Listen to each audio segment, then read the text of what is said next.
paz do Senhor, professores, estamos aqui para o nosso último subsídio bíblico, didático e pedagógico da nossa lição trimestral, nosso primeiro trimestre de 2023, que teve por tema geral, separados para Deus, buscando a santificação para vermos o Senhor e sermos usados por Ele. Este tema foi um tema que permeou aí nosso trimestre e hoje nós estamos estudando nossa última lição. É isso aí, nossa última lição, que tem por título As Bênçãos de uma Vida Santificada. Nosso texto principal está localizado em Romanos capítulo 5, versículo 10, que nos diz assim: porque se nós, sendo inimigos, fomos reconciliados com Deus pela morte do seu Filho, muito mais, já estando reconciliados, seremos salvos pela sua vida. Veja que versículo maravilhoso. E o nosso resumo da lição nos diz o seguinte: a justificação pela fé na obra de Cristo, aliada à santificação, garante bênçãos e paz. É isso aí. Nossos objetivos são mostrar a bênção da paz com Deus, compreender a bênção da alegria da salvação como fruto do Espírito durante as tribulações e explicar a bênção da salvação e da santificação final. Nós vamos aí fazer uma revisão. Essa lição aqui nos traz muitas revisões dos títulos, né, trabalhados ao longo do nosso trimestre. E aí eu vou começar logo com uma sugestão, né, professor? Faça uma revisão de tudo que você viu com os seus alunos durante o trimestre. Os elementos da santificação, falando sobre a palavra, sobre a oração, a santificação de Jesus Cristo, né, no Sermão do Monte. A marca do crente é a santificação, uma santidade de forma integral. Então, tem várias lições aí para você fazer a revisão e garantir assim que seus alunos fechem esse ciclo, né, esse trimestre com o assunto completo, né? Nossa lição, nossa leitura bíblica em classe, que é o nosso texto bíblico, está localizado em Romanos, capítulo 5, versículos do 1 ao 11. Como de costume, né, faz essa leitura em sala, seleciona alguns alunos ou ainda de forma voluntária e alternada. Então, nós temos aqui o nosso processo, né, de santificação já mostrado na introdução da lição. O que ocorre? Na primeira lição, nós, quando começamos a estudar o tema, nós já conseguimos compreender, né, o processo de santificação. Ele logo no início coloca, né, a santificação inicial, o que seria essa santificação contínua e a santificação final. Então, é preciso que, caso seus alunos ainda não tenham retomado, né, esse tema, não lembrem, você faça esse resgate, essa revisão, para poder garantir que esse fechamento seja realizado com sucesso. Vamos lá para o nosso tópico 1? No nosso tópico 1, fala sobre as bênçãos da paz com Deus. Nós temos 3 tópicos: as bênçãos da paz com Deus. Nosso tópico 2, a bênção da alegria da salvação. E o tópico 3, a bênção da salvação e da santificação final. Nós vamos ver só tópicos sobre bênçãos, né? Cada um com um aspecto diferenciado. Mas o nosso tópico 1, que é neste momento que nós vamos abordar, vai falar sobre a paz com Deus, né? A graça da paz com Deus. E aí ele começa trazendo aqui aquele trecho onde o apóstolo Paulo, né, ele fala que quando nós somos justificados com Deus, né, que remete aqui ao a nossa leitura inicial, que é em Romanos, nós temos justificados pela fé, nós temos paz com Deus.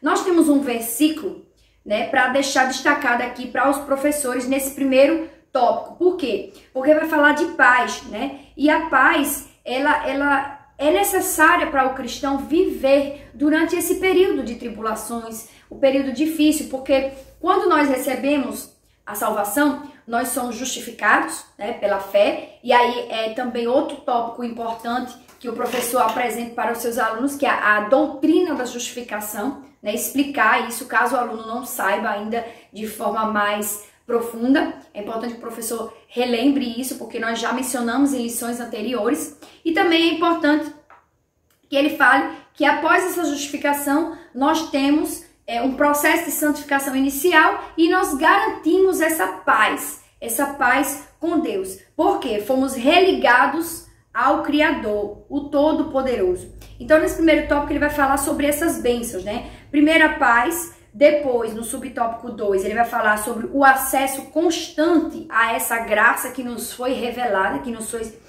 trazida através da justificação. E, por fim, a bênção da esperança da glória, ou seja, a nossa santificação final. Antes de partirmos para os demais subtópicos, eu tenho um versículo para deixar como base, né, como subsídio para você ler em sala, que fica no livro de Filipenses, capítulo 4, tá certo? E o versículo 15, que diz: "E a paz de Deus, que excede todo entendimento, guardará o coração e a mente de vocês em Jesus Cristo." Então, Filipenses 4 e 7, desculpe, não é o 15, é o 7, tá? Filipenses 4 e 7.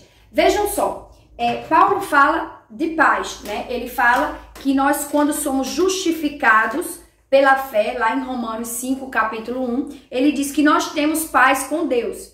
E essa paz não é uma paz qualquer, né? Um sentimento de paz quando a gente tá ali quieto ou fazendo alguma atividade que a gente gosta. Não é esse sentimento. O sentimento de paz é a paz que excede todo o entendimento. E aí é bem interessante frisar isso para os alunos, porque se ela excede todo o entendimento, é uma paz que eu sinto no momento em que eu não deveria sentir.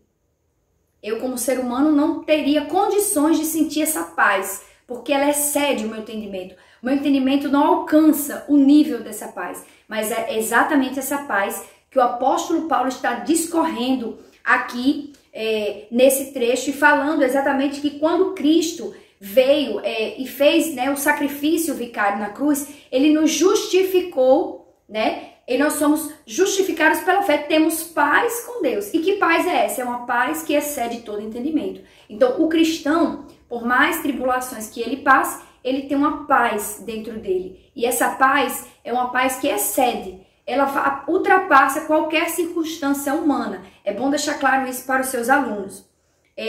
No subtópico 2, ele vai falar exatamente sobre a constante graça de Deus, né? Porque se nós recebemos a santificação inicial, somos justificados, temos paz, e essa graça que nos foi dada, ela permanece sobre nós através de acesso livre. Então, não significa que nós tenhamos aí um limite de pecado, né? Agora que eu tenho a graça, eu posso pecar. Não se trata disso, nós já tratamos sobre isso, inclusive fizemos a distinção entre iniquidade e pecado. É importante frisar que essa graça é a graça que vem fortalecer o crente, né? Para que o pecado não tenha mais domínio, ou seja, eu, enquanto ser humano, continuo pecando aqui na terra, mas eu não tenho mais o prazer no pecado, como tem, né, os ímpios. Então, essa graça que me alcançou me permite com que eu reveja os meus erros, reveja os meus pecados e sempre venha pedindo misericórdia ao Senhor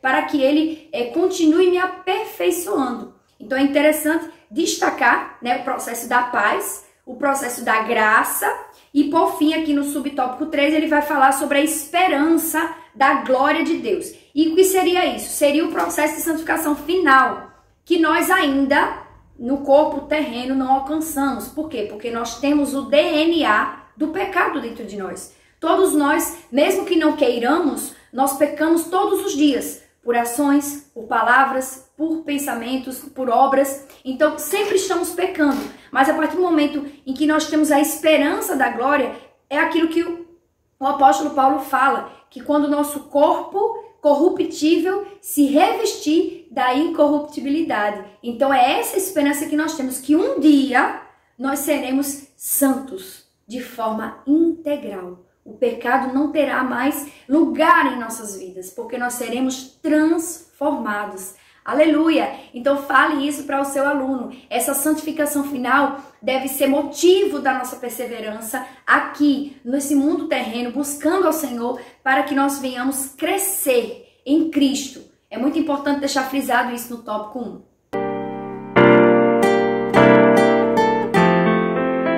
No nosso tópico 2, fala sobre a alegria da salvação. Veja só que interessante. Aí no subtópico 1 ele vai começar a falar aqui, o autor, sobre que as tribulações conduzem à maturidade. Aí nós temos alguns trechos que mostram isso, né? Aqui ele vai destacar, né, o texto de Tiago, logo no início da carta, a carta de Tiago, né, aos irmãos, ele vai dizer que é motivo de grande alegria passar por tribulações, porque essas tribulações vão conduzir o crente ao amadurecimento espiritual, ou seja, ao processo de santificação. O crente maduro, íntegro, ele se torna mais santo. Ele é santificado pelas experiências que ele tem a partir das tentações, a partir das aflições. Então é muito interessante destacar que as tribulações, de uma forma geral, elas contribuem para o nosso crescimento, né? E aí o apóstolo Paulo também já dizia, né? Paciência, a tribulação produz a paciência a esperança não traz confusão. Então, e a experiência, né? Então ele traz ali uma análise de que tudo que nós passamos serve para a nossa edificação espiritual. E não é diferente com as tribulações. O próprio Cristo já nos disse, no mundo tereis aflição. Então Cristo já deixou ali dito para nós que nós teríamos aflição. Então nós não deveríamos fugir dessas tribulações, porque elas nos são inatas. Toda pessoa, todo cristão, na caminhada da fé, ele vai ter momentos de grande tribulação. Porque essas tribulações são necessárias para fortalecer a nossa fé. Por isso que o apóstolo Paulo disse, o poder de Deus se aperfeiçoa na fraqueza. Exatamente porque o nosso eu fraco e tão ali condenado, né, vislumbrando apenas o nosso pecado, aí Deus vai lá na sua infinita misericórdia, através da sua graça, e nos diz, nos fortalece, que nós temos essa alegria dentro de nós. É por isso que quando Davi pecou, ele diz, né, no Salmo 51, não retires de mim a alegria da salvação, me dá de volta a alegria da salvação, porque Davi sabia que o pecado que ele havia cometido o afastara de Deus. E a alegria da salvação, por consequência, né, do seu pecado, estava ali fugindo, deu lugar a uma angústia muito grande, uma tristeza muito grande. Por isso que o salmista, depois de se arrepender, ele ora pedindo que Deus devolva a alegria da salvação, porque sem a alegria da salvação nós não temos condições de caminhar.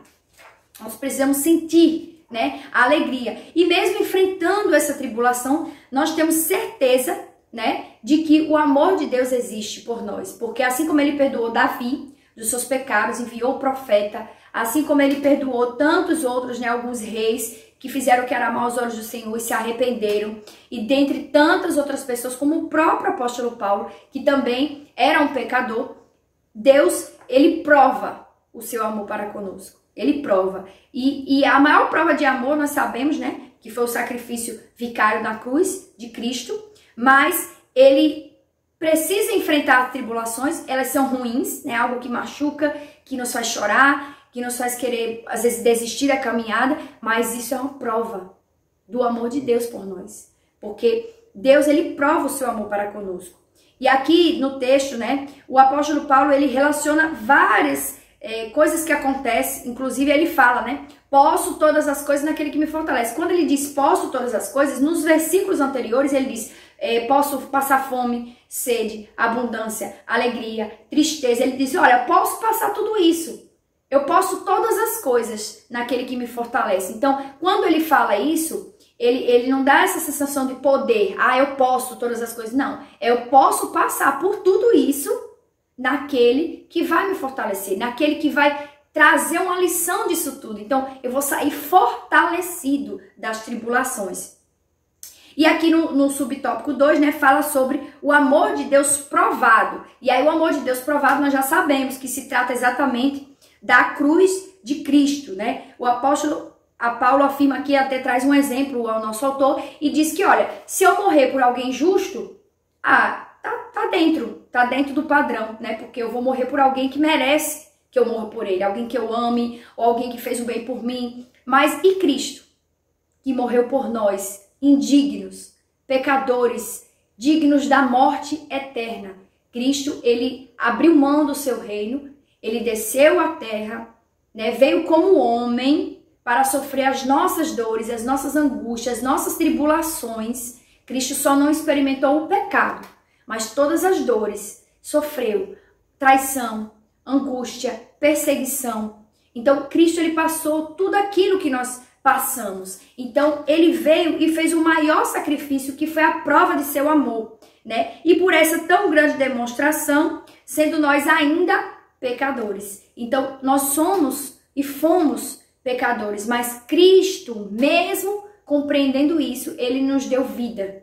E essa vida que Cristo nos deu é vida eterna, vida abundante em Deus. Por quê? Porque ele limpou o nosso coração, o nosso pecado, né? Através da justificação da fé e também da santificação inicial, que é exatamente o que acontece por meio da fé, né? Pela fé nós cremos em Cristo, somos salvos, recebemos a graça de Deus, são perdoados os nossos pecados, então começa o processo de regeneração. Nós já estudamos isso aqui. É importante você resgatar esse conceito para o seu aluno. Essa regeneração é a remoção de todos os nossos pecados anteriores à salvação. Então quer dizer que o crente pode ter seus pecados removidos? Sim.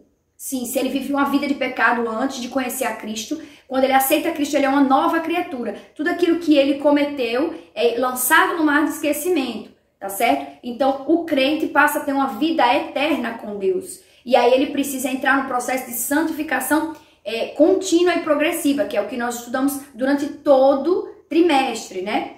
Que diz aqui, reconciliados com Deus, quando ainda éramos seus inimigos, devido aos nossos pecados, fomos reconciliados gratuitamente, sem nenhuma condição prévia, a não ser a fé em Jesus. Então aqui o autor ele traz isso. A única coisa que nós tínhamos e que nós temos quando aceitamos Jesus é a fé.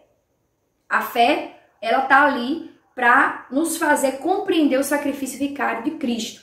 E aí, a partir desse momento, a salvação, ela ocorre, né? Eu sou regenerada, mas a salvação é mantida pelo processo de santificação contínua. E aí eu tenho que ter cuidado. Aceitei Jesus, fui perdoado os meus pecados, eu fui regenerado, tenho uma nova vida com Cristo. Mas é preciso manter.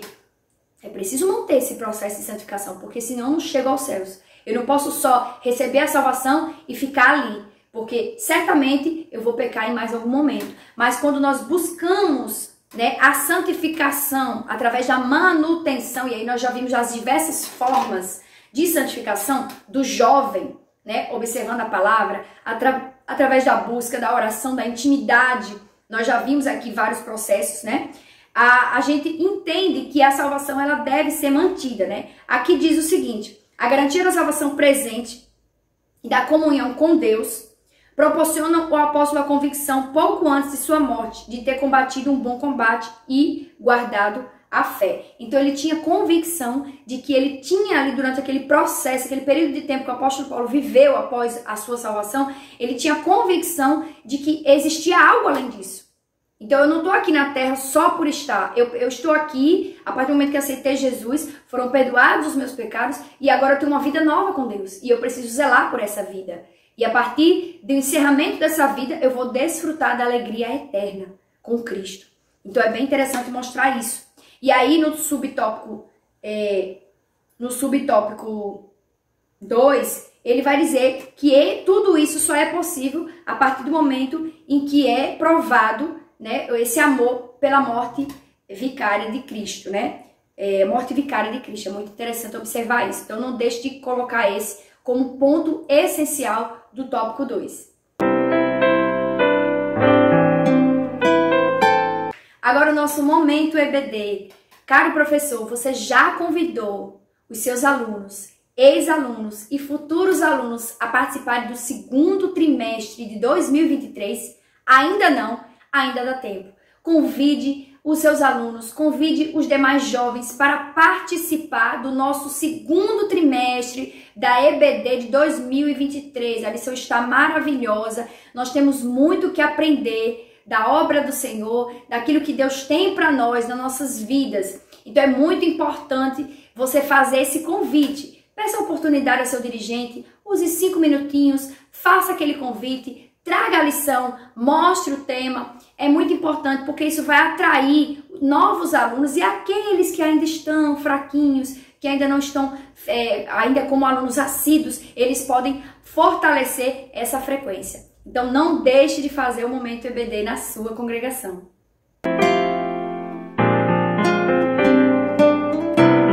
E para finalizar, nosso tópico 3, que fala sobre a bênção da salvação e santificação final. Nós já abordamos aqui esse ponto, né, trazendo ali o resumo anterior, mas rapidamente eu quero fechar aqui com vocês, professores, mostrando que a salvação, ela tem uma manutenção. E através dessa manutenção, que a gente falou aqui no tópico 2, nós temos a glorificação, que é a santificação final, que é aquele processo onde eu concluo a minha vida com Cristo. Quando isso é possível? Isso é doutrinário, viu? Inclusive, eu sugiro a você que leve a declaração de fé. Eu já trouxe aqui, acho que em algumas lições passadas, não sei se foi na 5, e eu falei para vocês que na página 63, mais ou menos, nós temos lá os 3 processos de santificação. A inicial, a contínua e a final, que é exatamente essa que o autor está falando aqui, que é a glorificação igual à santificação final. É a mesma coisa, né? A santificação final vai nos garantir a glorificação, que é a transformação do nosso corpo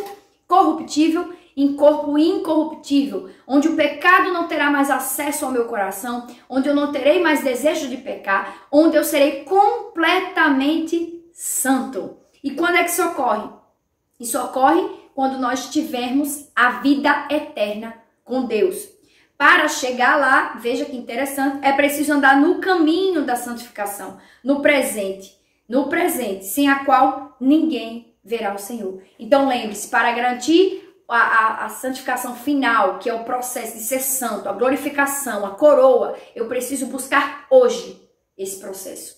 Eu preciso concluir hoje. Então é interessante mostrar para os jovens a importância dessa manutenção. E aí, por isso é importante estar sempre fazendo uma chamada nos jovens, estar trazendo ali uma palavra de ânimo. Por quê? Porque o mundo jaz no maligno. E o meio em que nossos jovens vivem é exatamente um meio muito pesado, de muitas influências negativas. Então seja você, professor, essa influência positiva que seu aluno espera. Seja você, professor, esse canal de bênçãos, essa pessoa em que o seu aluno pode confiar, em que ele pode tirar as dúvidas e, por que não, desabafar sobre algumas situações espirituais que os jovens passam. Então é muito interessante que o professor ele também tenha essa visão, né? É uma visão mais, não só de doutrinária, de ensinar, mas também de amizade. Desenvolva amizade com seus alunos, é muito importante, porque eles confiam no seu trabalho e eles veem você como alguém ali de grande valor na vida deles. Então é isso aí. Essas foram as dicas, né, bíblicas. E agora nós vamos para as dicas pedagógicas.